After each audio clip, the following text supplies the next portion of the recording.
உள்ளாட்சி அரசு செய்தியால் இணைவோம். கோயமுத்தூர் சாக்கு வியாபாரிகள் சங்க சமாதான குழு ஆலோசனை கூட்டம். எந்த நிபந்தனைகள் இன்றி சங்கத்தின் மீதுள்ள அனைத்து வழக்குகளையும் வாபஸ் பெற வலியுறுத்தல். சங்க தேர்தலில் சாத்தியமற்ற இலவச வாக்குறுதிகளை அளிக்க வேண்டாம் என அறிவுறுத்தல். கோயமுத்தூர் சாக்கு வியாபாரிகள் சங்கத்தின் இரு தரப்பினர் இடையே ஏற்பட்ட பல்வேறு முரண்பாடுகளை தீர்க்கும் விதமாக பொதுக்குழு உறுப்பினர்களால் கடந்த சில மாதங்களுக்கு முன்பு சமாதான குழு தேர்வு செய்யப்பட்டது. கிருஷ்ணன் மற்றும் காதர் ஆகியோர் தலைமையில் சமாதான குழுவினர் இரு தரப்பினர் இடையே பல்வேறு கட்டங்களாக கடந்த 3 மாதமாக பேச்சுவார்த்தை நடத்தினர். இதில் எந்த முன்னேற்றமும் ஏற்படாத காரணத்தினால் இந்நிலையில் இதன் இறுதி கட்டமாக சங்கத்தின் செயல்பாடுகளை இனி வரும் காலங்களில் சிறப்பாக முன்னெடுக்கும் விதமாக சங்கத்தின் பொதுக்குழு மற்றும் உறுப்பினர்களின் ஆலோசனை கூட்டம் போத்தனூர் பசந்தம் மஹால் அரங்கில் நடைபெற்றது. சமாதான குழு தலைவர்கள் கிருஷ்ணன் மற்றும் காதர் ஆகியோர் ஒருங்கிணைப்பில் நடைபெற்ற கூட்டத்தில் சங்க உறுப்பினர்களின் எண்ணிக்கையில் பெரும்பான்மையாக 150க்கும் மேற்பட்ட உறுப்பினர்கள் கலந்து கொண்டனர். சமாதான குழுவினர் மேற்கொண்ட முயற்சியில் உபைதுர் ரஹ்மான் தரப்பினர் வைத்த நிபந்தனைகளால் சமரசம் ஏற்படாத நிலையில் சமாதான குழு கூட்டத்தில் புதிய தீர்மானங்கள் நிறைவேற்றப்பட்டன. அதன்படி இரு தரப்பையும் சாராத 32 பொதுக்குழு உறுப்பினர்கள் சமாதான குழுவில் இணைத்து மீண்டும் சமரச முயற்சி மேற்கொள்ள தீர்மானிக்கப்பட்டது.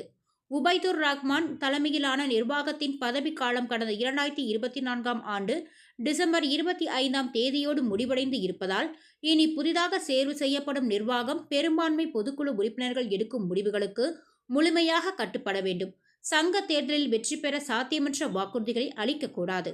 இருதரப்பின் மீது எந்தவித நடவடிக்கையும் இன்றி அனைவரும் இணைந்து செயல்படுவது, சங்கத்தின் எல்லா சட்ட திட்டங்களிலும் பொதுக்குழு உறுப்பினர்களுக்கு முழுமையான அதிகாரம் வழங்குவது உள்ளிட்ட பல்வேறு தீர்மானங்கள் நிறைவேற்றப்பட்டன. கூட்டத்தில் கலந்து கொண்ட உறுப்பினர்கள் சங்க கட்டிடத்தை திறக்க விரைவில் நடவடிக்கை எடுக்க வேண்டும் என வலியுறுத்தினர். கோயமுத்தூர் சாக்கு வியாபாரிகள் சங்கத்தில் கடந்த 2.5 ஆண்டு காலமாக ஏற்பட்ட கருத்து வேறுபாடுகளால் இரு அணிகளாக பிரிந்து செயல்படும் சூழலில் பொதுக்குழு உறுப்பினர்கள் ஏகமானதாக ஒரு சமாதான குழுவை உருவாக்க வேண்டும் என்கின்ற நோக்கத்தின் அடிப்படையில் ஒரு சமாதான குழுவை பெரும்பான்மையான பொதுக்குழு உறுப்பினர்களால் தேர்ந்தெடுக்கப்பட்டு அதில் ஆர் கிருஷ்ணன் அவர்களும் PA காதராகிய நானும் கடந்த 3 மாதங்களாக இரு தரப்பையும் சுமூகமான ஒரு நிலைப்பாடை எட்ட வேண்டும், வழக்குகளை முழுமையாக வாபஸ் பெற்று சங்கம் திறக்க வேண்டும் என்கின்ற அடிப்படையில் ஒரு பல கட்ட சமாதான முயற்சிகளை மேற்கொண்டோம். அதில் எந்த தரப்பும்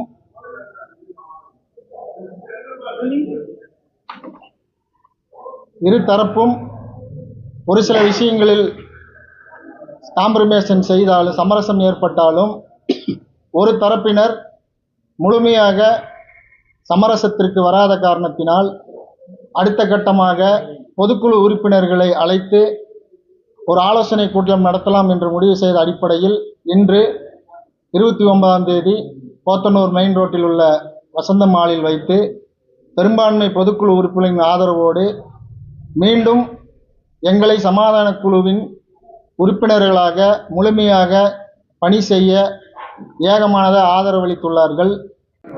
சமாதான குழுவின் சார்பாக மேற்கொள்ளப்பட்ட சமரச முயற்சிகளில் உபைதுர் ரஹ்மான் தரப்பினர் வைத்த நிபந்தனைகளால் சமரசம் ஏற்படுவதில் முட்டுக்கட்டை நீடித்து வந்த காரணத்தினால் மேலும் சமாதான குழுவை ஏற்றுக்கொள்ளாமல் புறக்கணித்ததின் அடிப்படையிலும் உபைதுர் ரஹ்மான் தலைமையில் இருக்கின்ற நிர்வாகத்தின் பதவி காலம் கடந்த 25/12/2024 அன்றோடு முடிவடைந்து விட்டதாலும் மேற்கொண்டு சங்கம் மூடப்பட்டு நிர்வாகம் முடக்கப்பட்டுள்ளதாலும் RDO உத்தரவுக்கு முரணாக செயல்பட வேண்டாம் என இந்த கூட்டத்தின் வாயிலாக ஏகமான தீர்மானம் நிறைவேற்றப்பட்டது.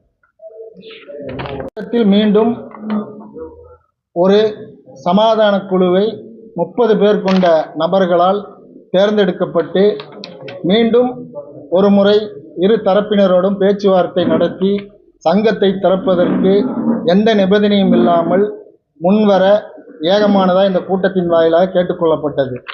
இனி மேற்கொண்டு வரக்கூடிய காலங்களில் பெரும்பான்மை பொதுக்குழு உறுப்பினர்கள் எடுக்கக்கூடிய முடிவுக்கு நிர்வாகம் கட்டுப்பட வேண்டும் என்று ஏகமானதாக தீர்மானிக்கப்பட்டது. வருகின்ற தேர்தலில்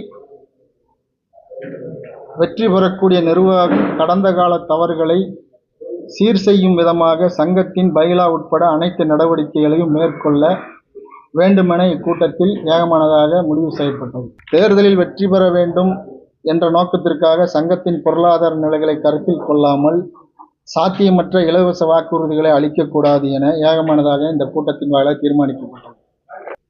இரு தரப்பினரும் எந்த நிபந்தனையுமின்றி சங்கத்தின் மேல் உள்ள அனைத்து வழக்குகளையும் சட்டத்துக்குட்பட்டு முழுமையாக வாபஸ் பெற வேண்டும் என்று இக்கூட்டத்தின் வாயிலாக ஏகமனதாக முடிவு செய்யப்பட்டது. கடந்த நிர்வாகத்தின் சார்பாக பொதுக்குழு உறுப்பினர்கள் மீது எடுக்கப்பட்ட அனைத்து நடவடிக்கைகளையும் முழுமையாக இந்த கூட்டத்தின் வாயிலாக ரத்து செய்யப்படுகிறது.